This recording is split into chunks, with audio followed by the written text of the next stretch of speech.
Хора, как да успеете всеки едно отношение? Много е просто. Трябва да ти е трудно. Когато ти е трудно, се учиш, надграждаш и нещата се получават. Сега ще ви дам един прост пример с работата.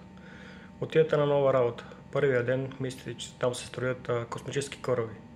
Втория, третия ден вече малко почвате да разбирате какво става. След 6 месеца, след една година, вече разбирате процеса и всичко ви става горе-долу ясно.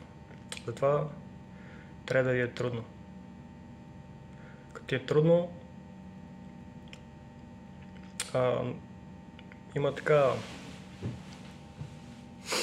Какво има? Трудно ти е. Опитваш от тук, от там, от лево, от десно. Стараеш се, учиш всеки ден, учиш някакви нови работи и нещата в крайна сметка се получат. Така че, когато ти е трудно, нещата ще се получат. Лесните работи, те са за кратко.